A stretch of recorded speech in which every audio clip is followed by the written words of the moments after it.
Bon, c'était il y a plus de 10 jours, entre-temps, on a eu pas mal de stats. Mais à Jackson Hole, on a eu des banquiers centraux, notamment Jérôme Powell et Christine Lagarde, qui ont tenu des discours quand même plutôt fermes. Et résultat, les marchés commencent à anticiper de nouvelles hausses de taux de la part des deux grandes banques centrales d'ici la fin de l'année. Bonjour Véronique.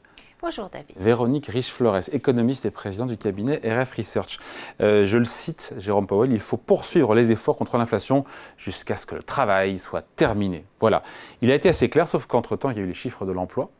Évidemment, les banques centrales regardent les données économiques. On voit un signe d'essoufflement. Alors rien de grave, mais quand même, on était à 270 000 créations de postes par mois en moyenne depuis un an. Maintenant, on est à 187 sur le mois d'août. Au mois de juin-juillet, qui ont été révisés à la baisse à hauteur de 100 000 créations de postes. Un chômage qui passe de 3,5 à 3,8 %. On se dit quoi? Ça favorise, je pose la question directement, une pause pour la Fed sur le mois de septembre, quitte à derrière passer son tour et attendre le mois de novembre pour les augmenter? J'ai le sentiment effectivement que ça favorise plutôt une pause, mais on parle bien de pause, hein, c'est pas un arrêt, c'est une pause. Il y a dans les éléments favorables également la décélération des salaires, on est sur un rythme de 0,2 % par mois, donc ça va plutôt dans le sens effectivement d'un apaisement des inquiétudes ou des tensions qu'on avait pu constater sur le marché de l'emploi. Après, après il y a l'observation, les résultats de l'inflation. Pas très bon. Jérôme Powell à Jackson Hole nous avait notamment indiqué que du côté des services, il y avait des interrogations, que le mouvement de désinflation n'était pas encore amorcé. On est sous 4 %, on est autour de 3,5 aux États-Unis en termes d'inflation. Oui, tout à fait, mais dans les services, on est plus élevé et la tendance est encore maintenue à la hausse. Alors, il y a tout un tas d'éléments sans doute temporaires, notamment le rattrapage de l'activité post-Covid, presque universelle, et qui a sans doute laissé aux entreprises un peu plus de latitude pour augmenter leurs prix jusqu'à récemment en l'occurrence. Mais il y a également l'argument immobilier, la croissance des loyers. Donc finalement, beaucoup d'éléments encore de doute qui conduisent à ce diagnostic, d'ailleurs largement repris par Madame Lagarde. Oui, on commence à avoir des résultats. Ces résultats sont lents. Alors, avec la dernière salve des résultats d'inflation en zone euro, ils sont particulièrement lents, effectivement. Et puis, on sait que structurellement, il y a pas mal de facteurs qui pourraient jouer sur l'inflation à venir. Donc, ce qui se prépare, c'est le maintien, sans doute la nécessité de maintenir des conditions restrictives, monétaires restrictives, durablement. Voilà. Alors, une fois qu'on a ça, les marchés doutent, les économistes doutent. Ce qui est évident aujourd'hui, si je vous interroge, vous auriez la même réponse. Est-ce que le job est fait? Non, pas complètement. Est-ce qu'il est bien avancé? Oui, indiscutablement, notamment en Europe si on regarde du côté de l'activité, mais pas si on regarde du côté des prix. Donc, c'est le contraire aux États-Unis. Et c'est presque l'inverse aux États-Unis, effectivement. Donc je pense que les banquiers centraux ne sont pas des surhommes. Et ils tâtonnent, ils essayent de trouver un juste milieu. Il y a eu un vrai durcissement. La remontée des taux d'intérêt à long terme est importante parce qu'à partir de là, le relais de la politique monétaire se fait mieux. Et nos économies se financent à moyen, long terme, et donc l'effet sur les agents est plus important. C'est sans doute cela que les banques centrales, et notamment aux États-Unis, vont observer. Finalement, après cette nouvelle hausse des taux longs, est-ce qu'on voit plus de resserrement des conditions financières aux États-Unis? C'est ce qui me semble pouvoir autoriser une pause. Mais j'ai bien dit... Pause en septembre. En septembre, voilà.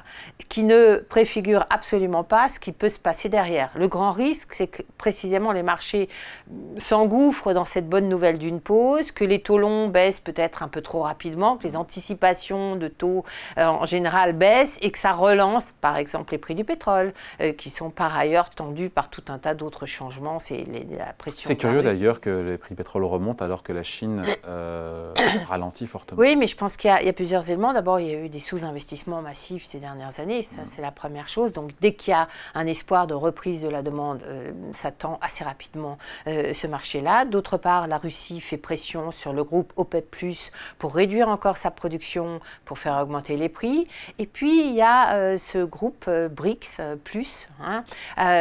donc des nouveaux membres, effectivement, 6 nouveaux membres, dont de nombreux grands producteurs du Moyen-Orient, avec ce sentiment qu'effectivement ces pays-là sont en train de maîtriser, de mettre la main sur le marché pétrolier mondial et que ça pourrait poser des problèmes d'approvisionnement sur le moyen long terme. Donc beaucoup de facteurs qui effectivement expliquent sans doute cette nervosité, parce qu'il y a une certaine nervosité quand même haussière sur les prix du pétrole. Et donc si on revient aux banques centrales, on ergote parce qu'au final il reste une ou 2 hausses de taux, que ce soit Fed ou BCE, que ce soit septembre, novembre ou janvier, il reste quoi, 1 à 2 hausses au maximum aujourd'hui, non? Sans doute. Là où c'est très difficile effectivement pour les banquiers centraux, c'est le fine-tuning à un moment du cycle où si on en met 1 ou 2 hausses de trop, ça risque d'être catastrophique, notamment en zone euro. Et puis si on relâche un petit peu trop tôt parce qu'on a mal évalué les conditions en présence, eh bien on pourrait, et je pense que c'est le risque numéro 1 redouté par les banquiers centraux, devoir revenir à la charge courant 2024 avec de nouvelles hausses de taux. Pour en remettre une louche. Exactement. Donc manifestement, la croissance américaine tient quand même. Oui. Hein.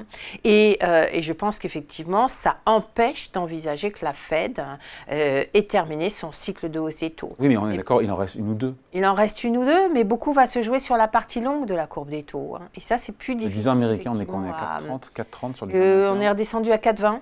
On est monté à 4,30 cet été. Et ça, c'est très important, par exemple, pour les prix les crédits immobiliers, qui étaient montés à 7,50, plus de 7,50 aux États-Unis à 30 ans. Taux fixe, ça commence à mordre. Là, on le sait, beaucoup plus largement. Si ça reflue, on peut peut-être avoir une nouvelle vague, une espèce de résilience immobilière qui entretienne finalement cette situation de tension possible sur les loyers. Donc oui, on a incontestablement, c'est ce que vous dites, l'impression que le plus gros est fait.